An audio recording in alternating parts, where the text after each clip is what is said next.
देखिए सर, पहले तो आप बोले तेजस्वी सरकार, पहले हम लोगों को भी लगता था कि तेजस्वी सरकार नहीं, नौवीं फेल सरकार। इन लोगों के जो भी नेतागण हैं इनका क्या क्वालिफिकेशन है? मर्डरर हैं, क्रिमिनल है, नेता है, गुंडा है, क्या है वो लोग? नौजवानों की सरकार होती तो आज नौजवान रोड पर नहीं होते। शिक्षा मंत्री की उम्र नहीं कुछ भी होगा तो 50 साल होगा, और 50 साल में वो मोहब्बत की बात करते हैं तो बताइए कि नौजवान वो हुए कि हम हुए। शिक्षा बहाली को लेकर के 3.5 साल आज बीत चुके हैं। सरकार भी आती है जाती है, फिर से सरकार नई बनी है, युवा सरकार, और आज शिक्षा बहाली को लेकर के धरना प्रदर्शन का 20वां दिन है, लेकिन अभी तक किसी तरह का कोई सुनवाई नहीं देखा गया है। आइए मिलकर इनसे हमको बात करते हैं। आज धरना प्रदर्शन का 20वां दिन है, क्या कुछ देखने को मिला या फिर क्या कुछ आगे होगा? बात तो बिल्कुल आपने सही कहा कि आज आंदोलन का 20वां दिन है और 20 दिनों से हम लोग गर्दनी बाग को खबोरे हुए हैं। उसको देख रेख से लग रहा है कि सरकार हम लोग को गर्दनी बाग में डिपुट कर दिया कि आप इसकी देख रेख कीजिए। तब ये हम लोग देख रेख की नहीं बने। हम एक सीटेड बीटेड पास अभ्यर्थी है और हम शिक्षक पात्रता परीक्षा पास करके आए हुए, और हम इस चीज़ के लिए आए कि हम सरकारी स्कूल में जाए और बच्चों को एक अच्छी शिक्षा दें और ये शिक्षा के स्तर को हम बढ़ावे, इस चीज़ के लिए बने हैं। लेकिन ये जो बिहार के आपने बताया कि जो सरकार है नौजवानों की सरकार है, सभी नौजवानों की सरकार नहीं। नौजवानों की सरकार होती तो आज नौजवान रोड पर नहीं होते, वोट नहीं। नौजवान तो लग रहे हैं हमारे राज्य के जो शिक्षा मंत्री वर्तमान में वो है कि वो मोहब्बत की बात करते हैं। मोहब्बत कौन, उनकी उम्र देखे हैं सर? शिक्षा मंत्री की उम्र नहीं कुछ भी होगा तो 50 साल होगा, और 50 साल में वो मोहब्बत की बात करते हैं तो बताइए कि नौजवान वो हुए कि हम हुए? हमको तो लग रहा है बूढ़ा बना के छोड़ देंगे, और वो मोहब्बत सीख रहे हैं चंद्रशेखर बाबू। और दूसरी बात ये तेजस्वी जी के बारे में बता दें कि वो एक राज्य के मालिक हैं। पहला तो माननीय मुख्यमंत्री नीतीश जी हैं, और दूसरा उनका कोई आएगा तो माननीय उप मुख्यमंत्री तेजस्वी जी आएंगे। वो एक राजा के पद पर है, और राजा का काम होता है प्रजा की देखरेख करना, उसको किसी तरह का दिक्कत ना हो, समस्या ना हो, तब आप एक अच्छे राजा बनेगा। लेकिन उनको प्रजा के बारे में पता ही नहीं है कि हमारा प्रजा भी है कहाँ, धरती पर है या धरती से उठ गया। हम लोग आंदोलन कर रहे हैं, कल वो स्टेटमेंट दे रहे हैं कि हमको पता ही नहीं है कि सीटेड बीटेड पास अभ्यर्थी गर्दनी बाग में एक दिन से नहीं 20 दिनों से धरना दे रहे हैं। आखिरकार वो कहाँ खो गए हैं, किस दुनिया में खो गए हैं कि मोहब्बत के फिराक में पगला गए हैं? अगर उनको थोड़ी सी भी फिक्र है तो अभी भी आवे, विद्यार्थियों को जो सीटेड बीटेड पास अभ्यर्थी उनकी तकलीफ़ों को जाने कि क्या तकलीफ़ है सर, क्योंकि उनको गद्दी प्राप्त करने में तकलीफ़ नहीं हुआ है, क्योंकि वो अगिलका गेट से ना आकर के पिछुलका गेट से घुसे हैं। हम लोग फ्रंट गेट पर रहने वाले और फ्रंट गेट से आ रहे हैं। मांग करना है, ये लोकतंत्र का अधिकार, हम गर्दनी बाग में बैठे हुए हैं। प्रशासन हमको डरा भी रही है, धमका भी रही है, लेकिन हम लोग वो नौजवान हैं कि यहाँ से हटने वाले द्वारा निर्धारित मानक के हिसाब से परीक्षा पास, एक तरफ नकली अपॉइंटमेंट लेटर बांट रहा है, दूसरी तरफ जो परीक्षाओं उन्होंने दी, सरकार ने जो लिखित आदेश किया है, इनके मंत्री ने कहा कि जल्दी इनको चिट्ठी मिल जाएगी, और उसके बाद इस तरीके से इनका शिक्षकों का अभाव है। ये सामाजिक न्याय की सरकार का जो वंचित समाज के बच्चे हैं वही सरकारी स्कूल में पढ़ते हैं, वहाँ शिक्षकों का अभाव, घोर अभाव है। और ये शासनकाल में कुछ पहले जो शिक्षक बहाल हुए हैं उनमें कहीं न कहीं गड़बड़ी हुई है, उसका भी शोषण ये कर रहे हैं, उन्हें दूसरे विभाग में भेजना चाहिए। और जो इन्होंने एडवर्टाइज किया है, आगे भी जो लेने वाले हैं, नौजवानों का शोषण नहीं करना चाहिए। इससे राज्य अंडर डेवलप होते जा रहा है, यह डेवलपिंग स्टेट था अंडर डेवलप होते जा रहा है, क्योंकि शिक्षा सबसे बड़ा हथियार है विकास का, परिवर्तन। और शिक्षा शैक्षणिक संस्थाओं को बिल्कुल बर्बाद कर दिया है। अभी भी चेते, अभी भी संभले, यही मेरी और मेरा पूरा सपोर्ट STET और BTET के साथ है। तो अभी रोज लगातार हर दिन जो है हजारों हजार के संख्या में नियुक्ति पत्र बांटा जा रहा है वर्तमान उप मुख्यमंत्री तेजस्वी यादव जी के द्वारा। तो वो कहीं कहाँ तक सही है? उप मुख्यमंत्री जो टोपी पहन लिए हैं उनके पाप का इनको भी भुगतना पड़ेगा। पहले तेजस्वी में तेजस्विता लोग देख रहे थे, मैं विपक्ष में था, फिर भी कमजोरी हमारी थी कि एक नौजवान कुछ बेहतर तरीके से चीज़ों को करेगा, लेकिन इनके पाप के गठरी को माथे पर ले लिया। ये झूठ का पुलिंदा जो नौकरी प्राप्त किया है उसको ये भंजा रहे हैं, बेच रहे हैं, मार्केटिंग कर रहे हैं। यहाँ नौजवान जो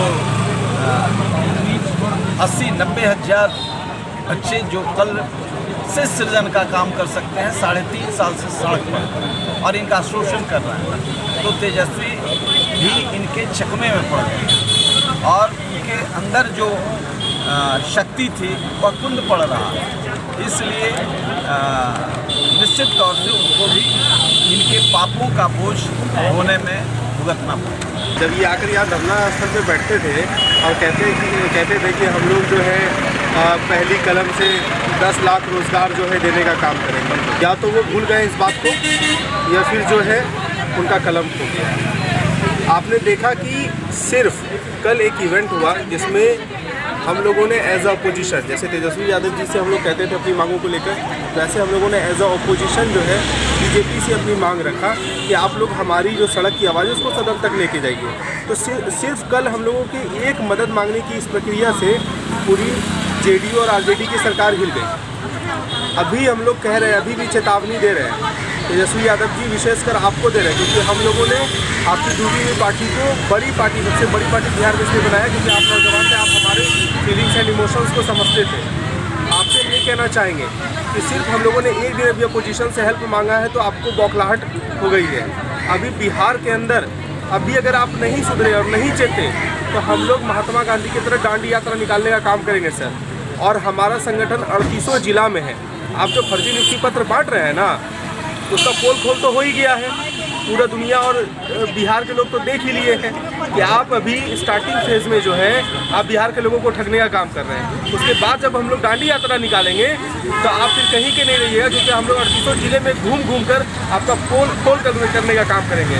आपका जो सपना है ना मुख्यमंत्री बनने का और आपके चाचा का जो सपना है ना प्रधानमंत्री बनने का, यही हाल रहा ना, तो इसी सीटेड बीटेड वाले पर्चे पर मीडिया के साथी को इस पर लिख के नहीं देते हैं पीछे में कि ना आपके चाचा कभी प्रधानमंत्री बन पाएंगे और ना आप कभी मुख्यमंत्री बन पाएंगे। और आपका हाल क्या होगा, वो ऐसा होगा, चाचा पार भतीजा बेरोजगार।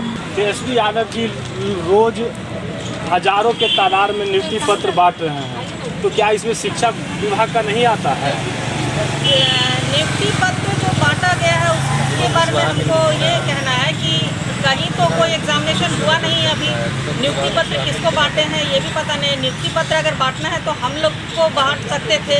हम लोग इतना दिन से 4 साल से इंतजार कर रहे हैं नौकरी के लिए, रोज मांग रहे हैं, तो वो हम लोग को तो नियुक्ति पत्र देने का कष्ट कर नहीं रहे हैं। और किनको नियुक्ति पत्र दे रहे हैं सर, वो मुझे तो समझ में भी नहीं आ रहा है कि क्योंकि कोई ना आवेदन हुआ ना कोई परीक्षा हुआ, सीधे नियुक्ति पत्र। जबकि हम लोग सारे परीक्षा दे के बैठे हुए हैं, नियुक्ति पत्र के इंतजार में हम लोग के तरफ उनका कोई ध्यान नहीं। सरकार के कोई लोग आपसे मिलने के लिए नहीं आए? नहीं, सरकार में रहेंगे तो क्यों मिलने आएंगे, जब नहीं थे तो आए थे, उनके लोग भी आए थे। अभी तो वो सत्ता में है तो अभी हम लोग की ज़रूरत नहीं है। जब सत्ता से लोगों का डिमांड था युवा सरकार, तो आज बन गया है युवा सरकार तेजस्वी यादव जी का, तो क्या युवाओं में विशेष नहीं, कुछ भी नहीं हुआ है युवाओं के लिए, बल्कि और बहुत से बदतर हालत कर दिया गया है। आज हम लोग सीटेड पास जो भी अभ्यर्थी लोग हैं, जो आज मतलब समझिए बैनर लगा हुआ है, 1 मंथ भी इस साल में ऐसा नहीं गया है जब हम लोग आंदोलन नहीं किए हैं। और ये युवा सरकार तेजस्वी जी कहते हैं कि हमको 7th फेज क्या है हमको आज पता चला है, तो फिर ये 22 अगस्त को जो जब बंगला चौराहे पे हुआ तब ये कहाँ थे? क्या इनको इतना भी संज्ञान नहीं लेना था? पूरे वर्ल्ड में, पूरे इंडिया में ये चैनल पे चला, हर एक चैनल पे ये न्यूज़ चला था कि सीटेड बीटेड शिक्षक अभ्यर्थियों को किस तरह से बर्बरतापूर्वक से मारा गया, और फिर भी ये कह रहे हैं कि मुझे नहीं पता। तो ये बहुत ही आश्चर्य की बात है। सब क्योंकि उनकी हालत क्या है, हम लोग तो फिर भी BA BEd और सीटेट क्वालिफाई है, अब तो पीजी भी क्वालिफाई कर लिए। इन लोगों के जो भी नेतागण हैं इनका क्या क्वालिफिकेशन है? मर्डरर हैं, क्रिमिनल है, नेता है, गुंडा है, क्या है वो लोग? कोई भी सही हरकत करके है कि बात करते हैं और जाइए तो हम लोग को ही कह दिए कि ये लोग तो विद्रोही हैं। क्या ये सही बयान दिए हैं तेजस्वी यादव जी? नहीं। आज उनका जब गठबंधन के सरकार में उनका एटीट्यूड इस लेवल पे है तो सोचिए कि जब उनका अपना सरकार आएगी तो किस लेवल पे उनका एटीट्यूड रहेगा। इसलिए मुझे उनसे ये उम्मीद नहीं थी कि हम लोग बहुत ये उम्मीद जताए हुए थे कि हम लोग युवाओं की बात युवा ही समझ सकेंगे, लेकिन हम लोग मेरा भ्रम उस दिन टूट गया जब इन्होंने हम लोग को कहा कि ये लोग तो शिक्षक नहीं है, ये लोग विद्रोही हैं। अगर सरकार आपकी बात नहीं सुनती है तो जो डेमोक्रेसी में है रास्ता कि धरना पर नहीं सुनती है तो लोग प्रदर्शन भी करते हैं, प्रदर्शन पर लाठीचार्ज हो जाता है। तो जो लोग जनप्रतिनिधि हैं उनके पास भी हम आवाज़ पर दे सकते हैं। लोगों को तो मैसेज जाएगा उनसे मिलने वाले में कि और विधानसभा के जो सदस्य हैं, विधानसभा में भी ये कहा गया था कि आपको जो है तो आप लोगों को किया जाएगा। तो मंत्री विजय चौधरी जी कहे आवाज़ नहीं है मंत्री, चंद्रशेखर जी क्वेश्चन किए हुए थे वहाँ पर। ठीक है, सब लोग आकर के आश्वासन दे गए और वह भी आज सत्ता में चले गए हैं तो उनको करना चाहिए। मेरा ख्याल है कि हम लोग का तो था कि हो गया हो, फिर भी नहीं हुआ है तो जो रास्ता है एक वही रास्ता है, दूसरा क्या कर सकते हैं? घेराव करेंगे, उससे भी नहीं होगा, जनप्रतिनिधि की आवाज़ पर धरना देंगे, उससे भी नहीं होगा तो पूरा एकत्रित होकर के विधानसभा का घेराव करेंगे। जैसे जो अभी सत्ता में वो सब लोग कर करके आंदोलन है तो वही सत्ता में आए। तो जो रास्ता डेमोक्रेसी में है वही ना हम करेंगे।